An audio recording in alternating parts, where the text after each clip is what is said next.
Bienvenidos sean todos ustedes, bienvenidos también Pucón, Concepción y también a todos los que nos siguen por redes sociales. Gracias por estar aquí congregados para escuchar la palabra de Dios. Como saben, estoy predicando el Evangelio de Marcos. Ya estamos en el capítulo 8 y hoy día vamos a meditar del versículo 27 al 30. Pueden pararse y abrir sus Biblias. Cuando estén todos listos, ¿Cómo? ¿Quién es Marcos 8, Marcos 8. del 27 al 30. Vamos a darle un tiempo para que busquen.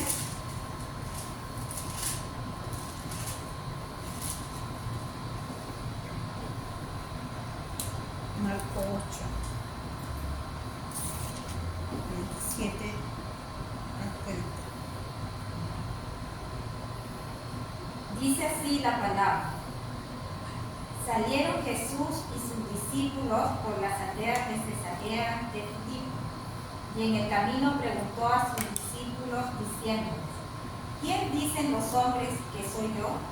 Ellos respondieron: unos Juan el Bautista, otros Elías, y otros algunos de los profetas. Entonces él les dijo: ¿y vosotros quién decís que soy? Respondiendo Pedro le dijo: tú eres el Cristo. Pero él les mandó que no dijesen esto de él a ninguno. Hasta ahí la palabra de Dios. Padre celestial, venimos ante tu presencia para darte gracias por tu palabra. Tú la escribiste y la hiciste para nuestra enseñanza. Que tu Espíritu Santo nos acompañe hoy. Hoy día vamos a tratar un tema, una doctrina fundamental, de la cual se han desprendido muchas falsas enseñanzas. Y te pedimos que nos abras nuestro entendimiento para entender quién era Jesucristo, de su deidad, y que Él era Hijo tuyo, que vino para que nosotros obtengamos el perdón de nuestros pecados y la salvación. Te pido que nos ayudes, que me ayudes por favor para poder dar este mensaje de una manera precisa, sencilla, y si hay alguna palabra que no viene de ti, te pido que la saques. Gracias, Señor, te damos en el nombre de Jesús. Amén. ¿Pueden sentarse, mis hermanos? Gracias. En los sermones pasados hemos visto los milagros y las enseñanzas del Señor Jesús. Llegó el momento ahora que el Señor se detiene para ver cuánto habían aprendido y cuánto habían entendido sus discípulos acerca de Él. Con esta finalidad, el Señor se retiró a Cesarea de Filipo para preguntarles qué era lo que opinaba la gente de Él y también qué era lo que ellos opinaban de Jesús. Y la respuesta fue que la gente tenía un buen concepto de Él, pero no habían llegado a entender completamente quién era. Por el contrario, los discípulos sabemos que después de haber tenido un entendimiento cerrado, recién estaban abriendo y llegaron a comprender que Jesús era el Mesías. Este fue un enorme paso que dieron los discípulos, pero aún no era suficiente. Faltaba que el Señor diera a conocer todo el mensaje. Él tenía que enseñar a los discípulos que Él tenía que morir, tenía que resucitar. ¿Para qué? Para el perdón de nuestros pecados, ya que su reino no se podía establecer en un mundo lleno de pecado. Hoy vamos a empezar a identificar quién es Cristo, cuál fue el plan de Dios y por qué vino a este mundo. Y para poder entender esto, nos vamos a ir al Génesis. El día de hoy vamos a mover mucho la Biblia, así que les pido que estén atentos. Y nos vamos a Génesis 1, del 26 al 28. Entonces dijo Dios, hagamos al hombre a nuestra imagen, conforme a nuestra semejanza, y señoree en los peces del mar, en las aves de los cielos, en las bestias, en toda la tierra y en todo animal que se arrastre sobre la tierra. Y creó Dios al hombre a su imagen, a imagen de Dios lo creó, varón y hembra lo creó. Y los bendijo Dios y les dijo, fructificad y multiplicaos, llenad la tierra y sojuzgadla, y señoread en los peces del mar, en las aves del cielo y en todas las bestias que se mueven sobre la tierra. Dios creó al ser humano para que ejerciera dominio sobre todos los animales, cosa que hoy día no se está viendo. No estamos obedeciendo la voluntad de Dios, porque hay países en donde a la vaca la ponen como una deidad, lo que pasa en la India, o también claro, lo que pasa en nuestra sociedad con el perro, que el perro lo estamos igualando como si fuera un ser humano, le celebramos el cumpleaños, lo llevamos a la peluquería, le compramos ropa, tiene boutique, y hasta hijo lo llamamos, y le damos un lugar como si fuera hijo, y ahora ya no quieren tener hijos, quieren tener perros. Claro, porque tienen miedo también de dejar la herencia a los hijos. Y todo esto va en contra de la voluntad de Dios.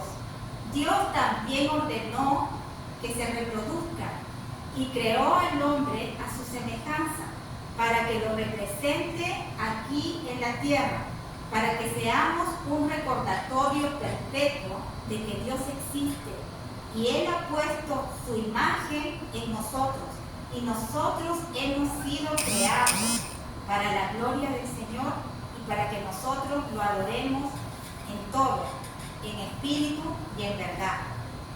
Como sabemos, Adán fue el primer hombre y él no cumplió bien su propósito, no lo cumplió. ¿Por qué? Porque desobedeció.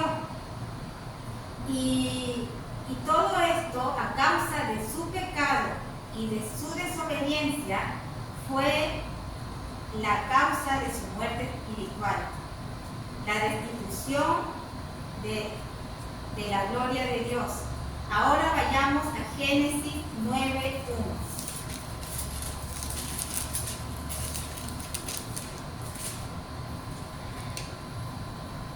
Bendijo Dios a Noé y a sus hijos y les dijo, fructificad y multiplicaos y llenad la tierra.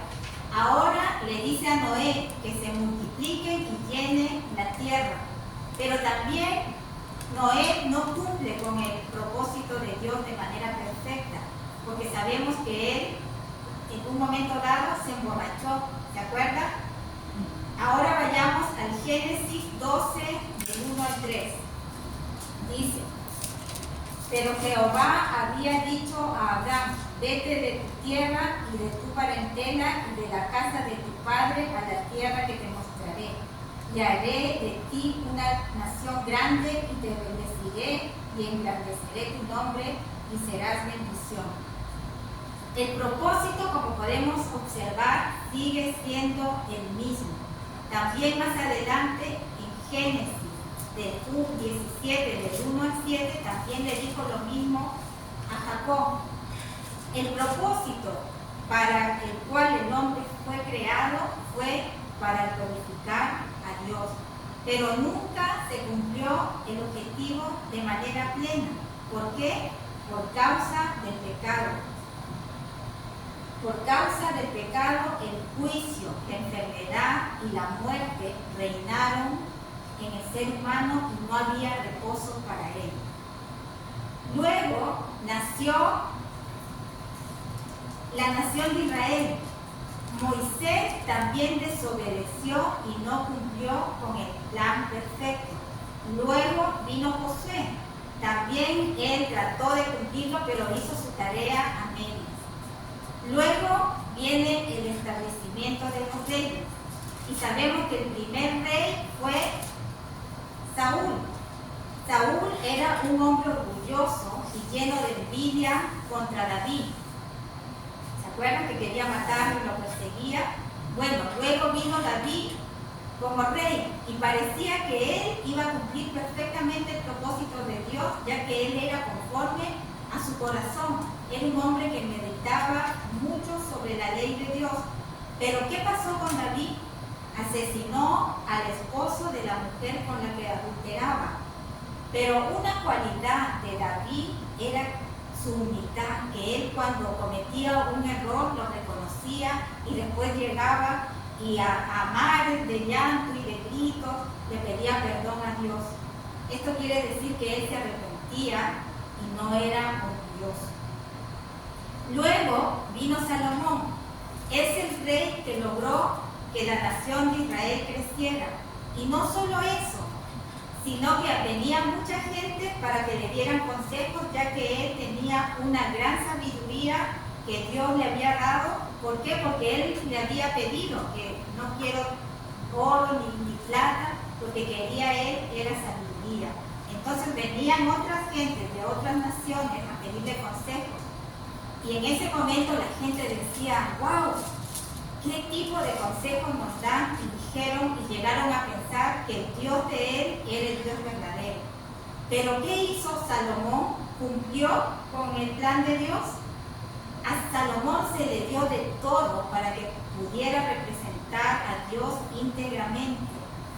Pero ¿qué es lo que pasó? Que él llevó a su pueblo a adorar a dioses inexistentes. Llevó a su pueblo a la idolatría. Vamos a ir a Primera de Reyes. Busquemos Primera de Reyes.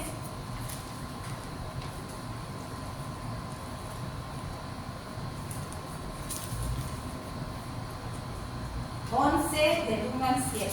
Primera de Reyes 11. ¿Lo tiene?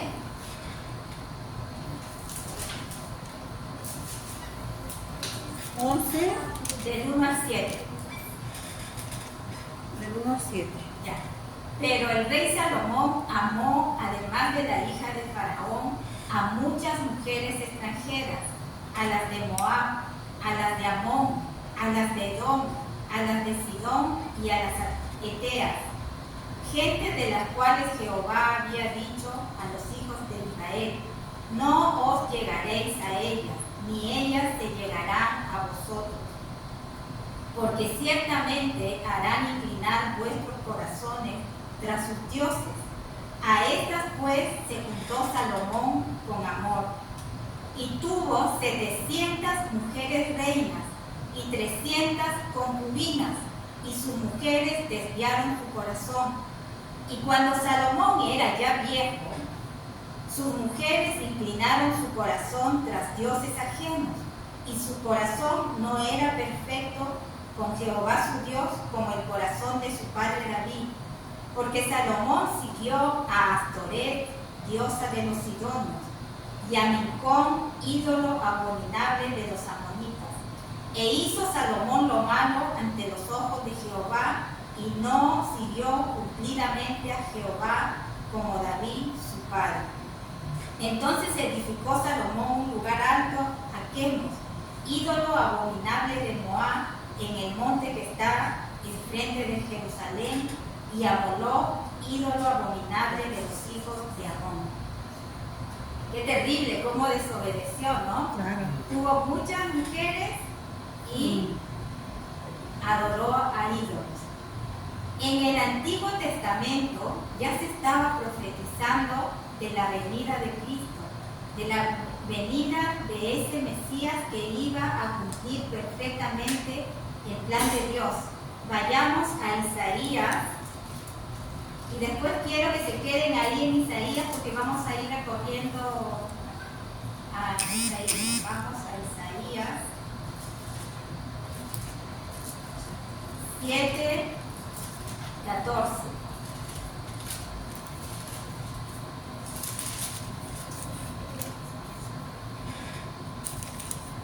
Por tanto, el Señor mismo os dará señal. He aquí que la Virgen concebirá y dará a luz un hijo, y llamará su nombre Emmanuel. Esto es Dios con nosotros. Y Emmanuel era el Cristo, en donde ya aquí está diciendo, esto es Dios con nosotros. El mismo Dios. Después vamos a ir a Isaías 9, ahí mismo, un poquito más atrás. 9, Isaías 9:6. Porque un niño nos es nacido, hijo nos es dado, y el principado sobre su hombro, y se llamará su nombre admirable, consejero, Dios fuerte, Padre eterno, príncipe de la paz. Aquí se está refiriendo a Jesús, a Cristo. En Miqueas también se profetiza hasta el lugar donde iba a nacer, para que ustedes lo busquen. Miqueas 5, versículo 2. Incluso también se profetiza de cómo iba a ser su muerte, cómo iba a ser despreciado por su propia nación. Vamos a Isaías, ahí mismo, un poquito más atrás, a Isaías 53. Isaías 53, del 3 al 7. ¿Lo tienen? Ya. Dice, despreciado y desechado entre los hombres, varón de dolores, experimentado en quebranto, y como que escondimos de él el rostro, fue menospreciado y no lo estimamos. Ciertamente llevó él nuestras enfermedades y sufrió nuestros dolores, y nosotros le tuvimos por azotado, por herido de Dios y abatido. Mas él, herido, fue por nuestras rebeliones, molido por nuestros pecados. El castigo de nuestra paz fue sobre él, y por su llaga fuimos nosotros curados.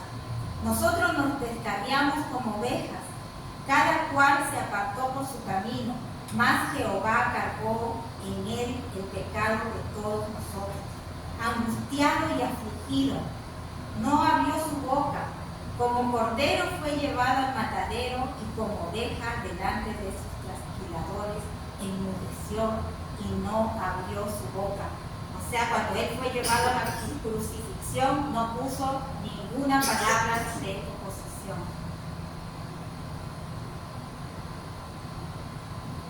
Aquí vemos cómo a través de la humanidad Dios siempre quiso darnos vida. Dios mandó a su Hijo para que nosotros tuviéramos vida, y vida en abundancia. Él mandó a su Hijo para que Él cumpla el plan perfecto, para librarnos del pecado y de la condenación eterna, y darnos la salvación. Vayamos a Romanos 5:8. Romanos 5:8. ¿Qué nos dice Romanos? Y nos quedamos ahí porque vamos a ir después un poquito más adelante. Romanos 5:8. Y dice, mas Dios muestra su amor para con nosotros, en que siendo aún pecadores, Cristo murió por nosotros. Como les decía, en el fondo Dios envió a su Hijo para darnos vida, y vida en abundancia, a salvar lo que se había perdido. ¿Y qué era lo que se había perdido en un principio? Era la comunión con Dios, y se perdió esto por causa del pecado. Vayamos a Romanos 3:23. 23. Por cuanto todos pecaron y están destituidos de la gloria de Dios.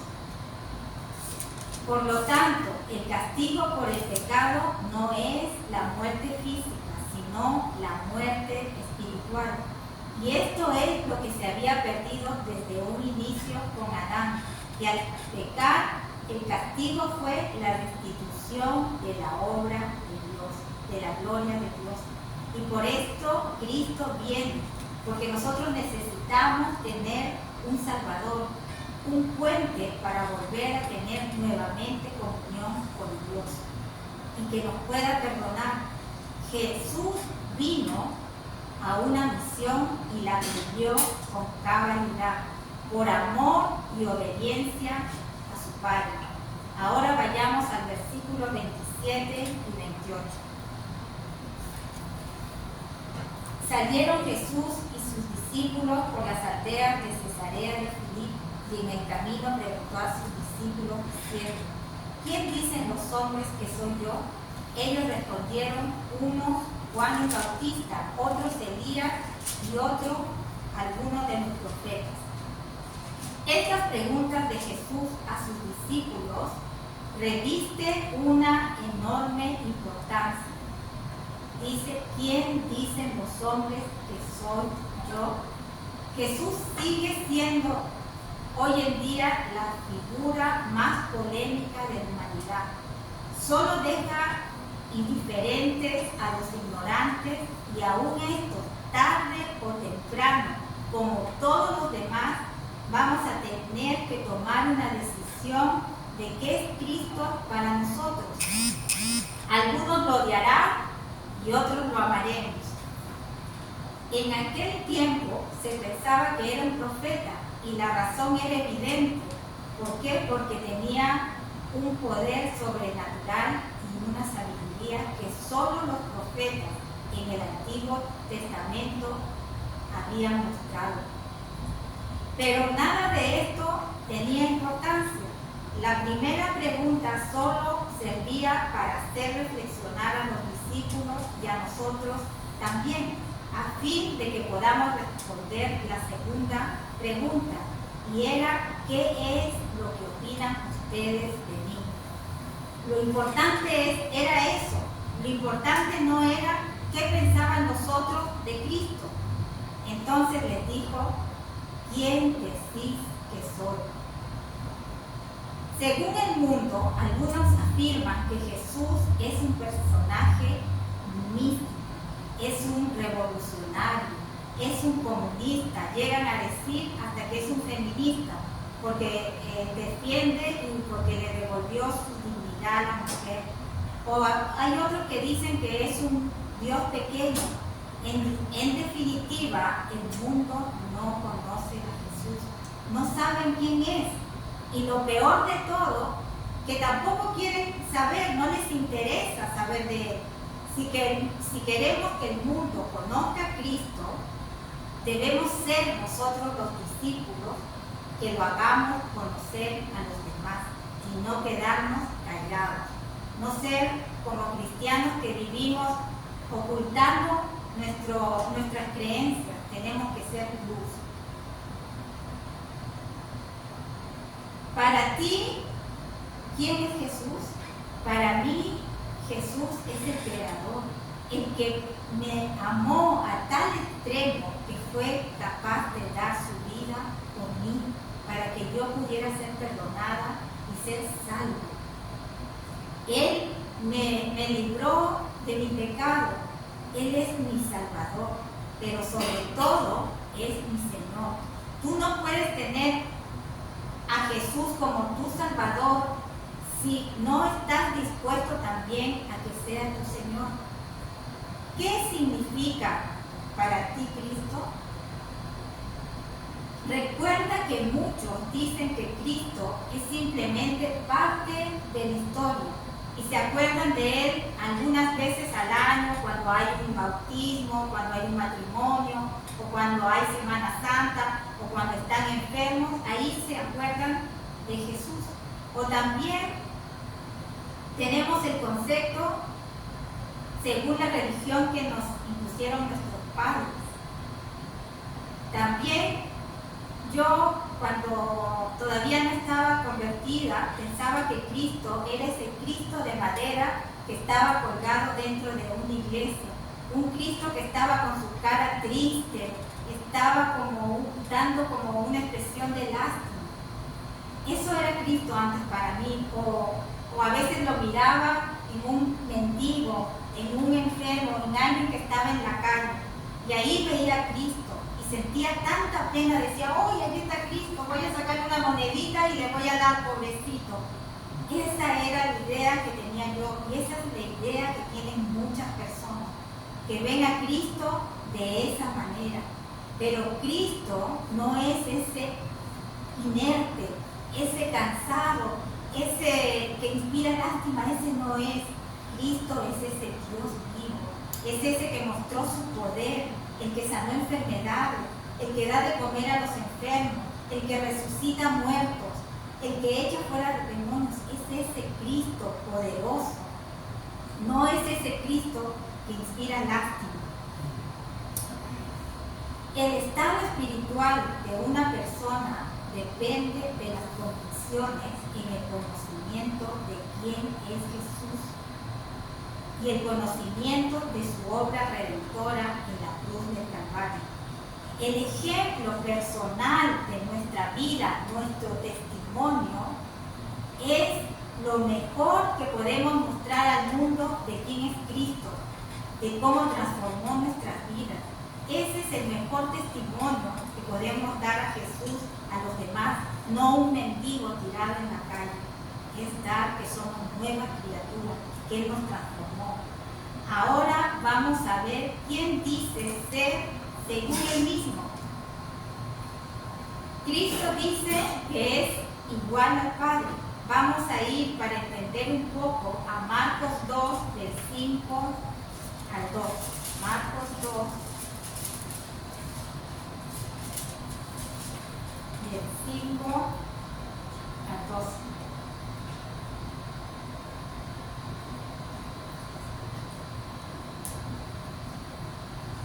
Dice así: al ver Jesús la fe de ellos, dijo al paralítico: Hijo, tus pecados te son perdonados. Estaban allí sentados algunos de los escribas, los cuales cavilaban en sus corazones, o sea, los cuales tenían pensamientos malos, estaban creando pensamientos no buenos en sus corazones. Y les dice: ¿por qué habla este así? Blasfemias dice: ¿quién puede perdonar pecados si solo Dios los hace? Y conociendo luego Jesús en su espíritu que cavilaban de esta manera dentro de sí mismo, les dijo: ¿por qué caviláis así en vuestros corazones? ¿Qué es más fácil, decir al paralítico: tus pecados te son perdonados, o decirle: levántate, toma tu lecho y anda? Pues para que sepáis que el Hijo del Hombre tiene potestad en la tierra para perdonar pecados, le dijo el paralítico. A ti te digo, levántate, toma tu lecho y vete a tu casa. Entonces él se levantó enseguida y tomando su lecho salió delante de todos, de manera que todos se asombraron y glorificaron a Dios diciendo: nunca hemos visto tal cosa. Este pasaje afirma que Jesús hacía las mismas cosas de Dios. Él podía perdonar pecados, demostrando así que era igual a Dios. Ahora vamos a Juan 5. Ahora vamos a Juan 5.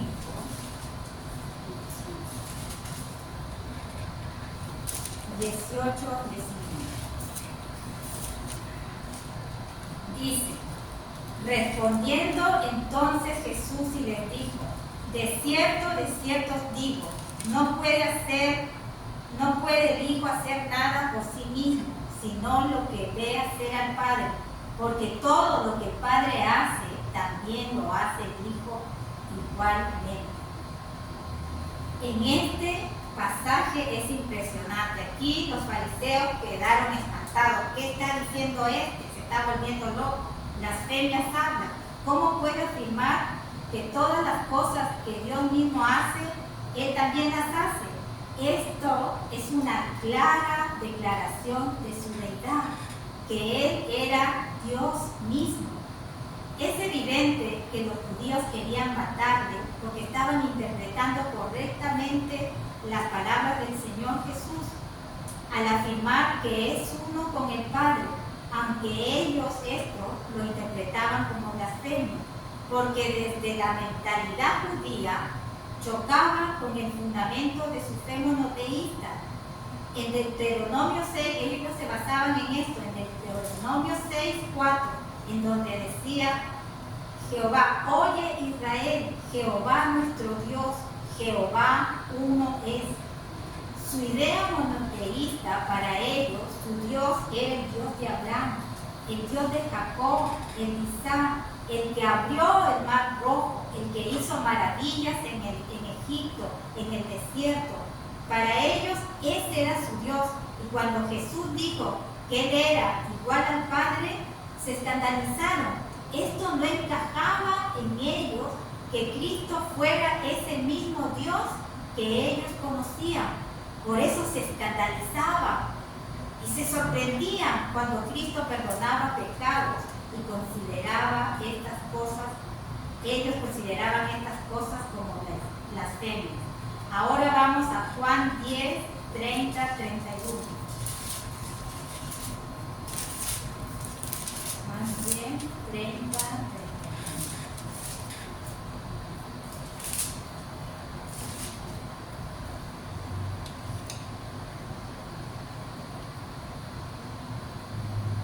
Yo y el Padre uno somos.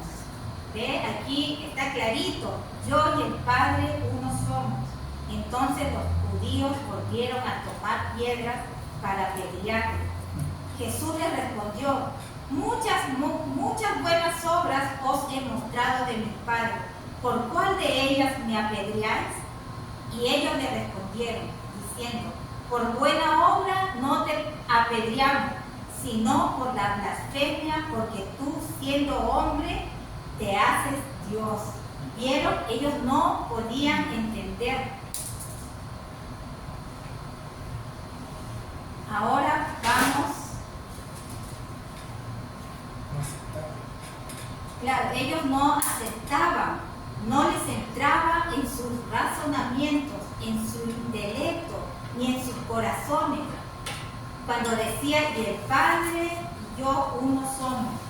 Ni para los apóstoles, a ellos también les costaba entender las palabras del Señor. Ahora vamos a Juan 14, un poquito más atrás, Juan 14, del 8 al 10. Juan 14, del 8 al 10. Felipe dijo: Señor, muéstranos el Padre y nos basta. Y Jesús le dijo: ¿tanto tiempo hace que estoy con vosotros y no me has conocido, Felipe? El que me ha visto a mí, ha visto al Padre. ¿Cómo pues dices tú, muéstranos al Padre? Como aquí decía, ¿cómo? Habiendo estado tanto tiempo, y así estamos nosotros, venimos a la iglesia tanto tiempo y todavía no entendemos quién es Cristo. Todavía no tenía Felipe en ese momento un discernimiento ni una madurez espiritual. ¿Qué Cristo estamos sirviendo hoy? Vamos a Hebreos para ver en qué condición estaba Felipe y en qué condiciones estamos los cristianos. Hebreos 5, del 11 al 14. Y dice: acerca de esto tenemos mucho que decir y difícil de explicar, por cuanto os habéis hecho tantos para oír, porque debiendo ser ya maestros después de tanto tiempo, tenéis necesidad de que se os vuelva a enseñar cuáles son los primeros rudimentos de las palabras de Dios. Y habéis llegado a ser tales que tenéis necesidad de leche y no de alimento sólido. Y todo aquel que participa de la leche es inexperto en la palabra de justicia, porque sigue siendo niño. Pero el alimento sólido es para los que han alcanzado madurez, para los que por el uso tienen los sentidos ejercitados en el discernimiento del bien y del mal. A medida que nosotros vamos conociendo al Señor, tenemos que ir madurando, ya no seguir siendo como las guaguas que están tomando leche. Ya debemos Ya debemos pasar a comer el alimento sólido, ir madurando. Tienes que ir comprendiendo quién es Cristo para ti y qué significa para tu vida. ¿Se acuerdan ustedes cuando el Señor resucitó y iba caminando y se encontró con unos discípulos y luego va a los demás? Cuando Tomás llega, ¿se acuerdan ustedes cuando el Señor había resucitado y se había encontrado con algunos discípulos y estos van y les dicen a los demás: hemos visto a Cristo resucitado? Y Tomás se asombra. Vayamos a Juan 20. Juan 20, 27 al 29. Vayamos a Juan 20.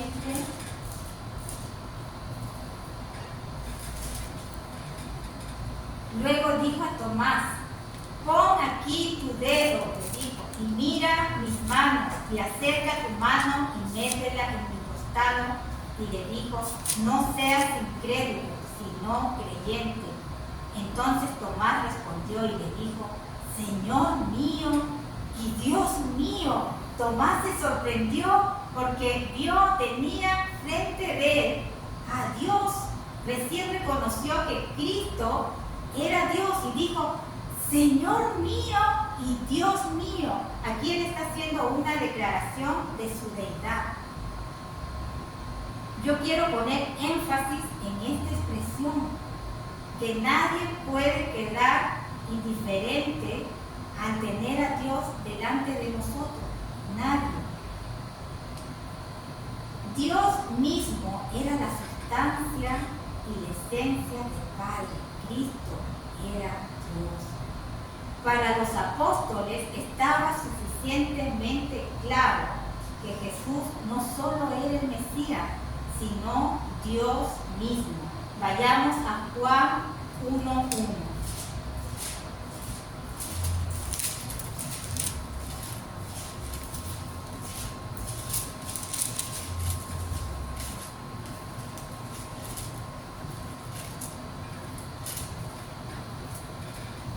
Y dice: en el principio era el Verbo, y el Verbo era con Dios, y el Verbo era Dios.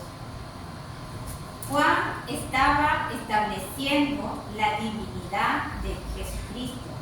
Cristo es la palabra de Dios encarnada.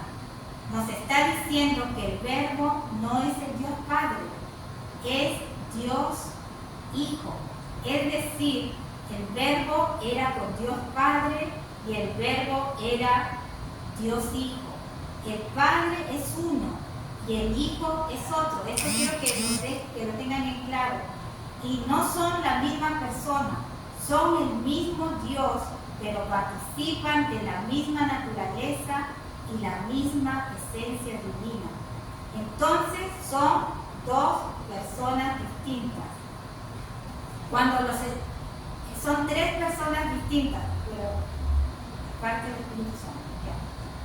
Cuando los judíos escucharon esto, se escandalizaron aún más cuando escucharon decir: en el principio era el Verbo, y el Verbo era con Dios, y el Verbo era Dios. Se escandalizaron aún más. Desde la perspectiva humana, esto no se puede entender desde la incredulidad que tenían estos fariseos y la incredulidad que tenemos ahora algunos cristianos. Pero sin embargo, esto lo podemos entender correctamente cuando depositamos fe. Vayamos al versículo 29. Versículo 29, Marcos. Entonces él les dijo: ¿y vosotros qué decís que soy? Respondiendo Pedro le dijo: tú eres el Cristo. Ahora, recién los discípulos estaban convencidos que Cristo es Dios. Y yo quiero que a ustedes también les quede bien en claro. En el versículo 30, vayamos. Pero él les mandó que no dijesen esto de él a ninguno. Severamente les dijo que no hablaran de él a nadie, que guardaran el secreto por un tiempo, hasta que el Mesías cumpliera con todo el propósito de su primera venida. ¿Y cuál era su propósito?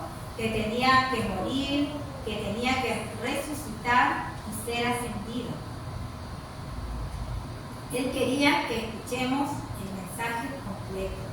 Como reflexión, vives de tal manera que demuestras que valoras el sacrificio que Cristo hizo por ti. ¿Reflejas la existencia de Cristo en tu vida? ¿Caminas con Él? ¿Has llegado a nacer de nuevo en Cristo? Algunos entendemos de Jesús de una forma, otros entienden a otra manera. ¿Con qué imagen de Jesús te quedas hoy? ¿Eres capaz de reconocer al Señor aún cuando lo que Él te está hablando te molesta? Cuando te dice que tu imagen no concuerda con la de Él. ¿Cuál es tu reacción cuando Dios te exhorta? ¿Aceptas? ¿Eres lo suficiente humilde para ir, reconocerlo como tu Señor y que quieres ser obediente a su voluntad? ¿O lo reconoces solo cuando te imparte bendición? ¿Reconoces como tu Señor y lo obedeces? Oremos, mis hermanos, para que Dios nos ayude a conocer profundamente a Jesucristo, para conocer a su Hijo, que tengamos un conocimiento de Él no solo intelectual, sino espiritual, basado, por supuesto, en la obediencia de la palabra de Dios. Pidamos que nos permita seguir conociéndolo más profundamente y que no nos conformemos con lo que sabemos hasta el día de hoy, que sigamos conociéndolo cada día más para estar más cerca de Él, para poder estar imitando sus pisadas, para poder llegar a ser como Él. Que no solo podamos conocerlo, sino experimentar una verdadera relación de intimidad con Él. Hermanos, ahora, si tú te has sentido que esta palabra ha tocado tu corazón, te pido que le puedas decir algo a Dios. Si hay algún hermano que quiera orar, decirle algo al Señor en oración.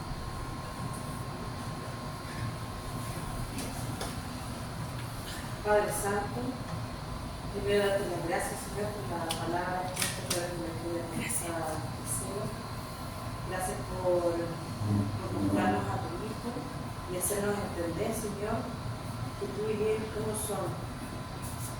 Ayúdanos, Padre Santo, a reconocerte en todo tiempo, no solo en el momento de la aflicción o en el momento de querer algo, Señor, sino que en todo momento. Permítenos ver a través de tu palabra y saber quién es el Dios verdadero, Señor. Gracias, Padre, Señor. Le doy por esta palabra puesta y que cada uno la toque en su corazón y preguntarnos, Señor, en qué estamos. Estamos en ti, estamos alejados, estamos cerca. Ayúdanos, Señor, a entendernos a nosotros mismos y a reflexionar nosotros mismos a través de tu palabra expuesta en este día. Te doy gracias, Señor. Te doy gracias y te lo pido esta oración en el nombre de Jesús. Amén. Señor, te damos las gracias por esta palabra. Gracias, Señor, por haber enviado a tu Hijo a este mundo, Señor, a morir por nuestros pecados, Señor. Gracias, Señor, porque Cristo era Dios mismo, Señor, encarnado en la persona de Jesucristo. Gracias, Señor, porque un día pudimos conocerlo, porque Él es nuestro Salvador y hemos podido aceptarlo en nuestra vida, Señor. Que siempre, Señor, miremos a Cristo como nuestro Señor y como nuestro Salvador, Dios mío. Y te pido por aquellos que no lo conocen, Señor, que tienen un concepto errado de Jesucristo, que algún día, Señor, puedan recibirlo en su vida, Señor, como su Señor y Salvador. Te lo pido en el nombre de Jesús, tu Hijo amado. Amén. Gracias, Señor. Señor, te damos gracias por tu palabra. Gracias por haber dado a tu Hijo, porque Él murió por nuestro pecado. Gracias por ese sacrificio enorme. Valoramos todo el amor que tienes hacia nosotros, que nos libraste de la condenación eterna y mandaste a tu Hijo para ser ese puente de comunión entre tú y nosotros los hombres. Gracias, porque estábamos perdidos antes que el mundo estaba perdido, sufriendo, en juicio, y no había reposo, pero llegó tu Hijo y dejaste su Espíritu Santo aquí entre nosotros, y mediante ese Espíritu podemos entender tu palabra.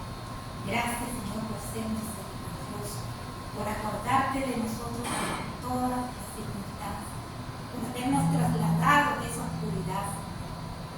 Gracias, en el nombre de Jesús. Amén.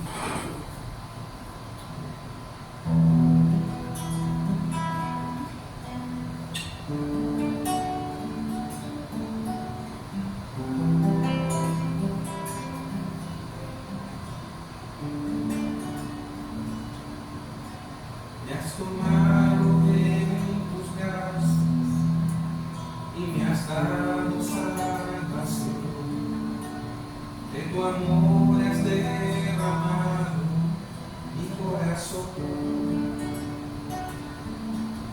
No sabré agradecerte lo que has hecho por mí. Solo puedo darte ahora mi canción.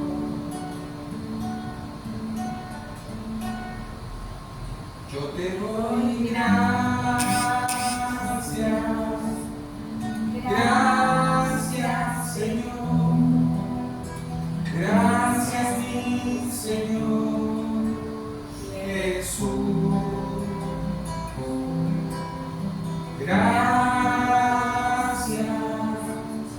gracias, Señor, gracias, mi Señor Jesús. En la cruz diste tu vida, me entregaste todo a Él, vida eterna regalaste al morir. Por tu sangre encontrada ante el trono celestial, puedo estar confiadamente ante ti.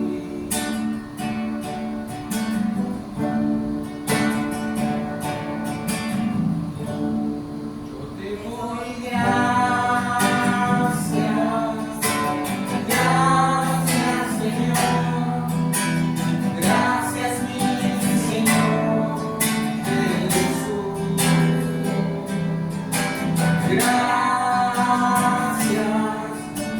Gracias, Señor, gracias, mi Señor Jesús.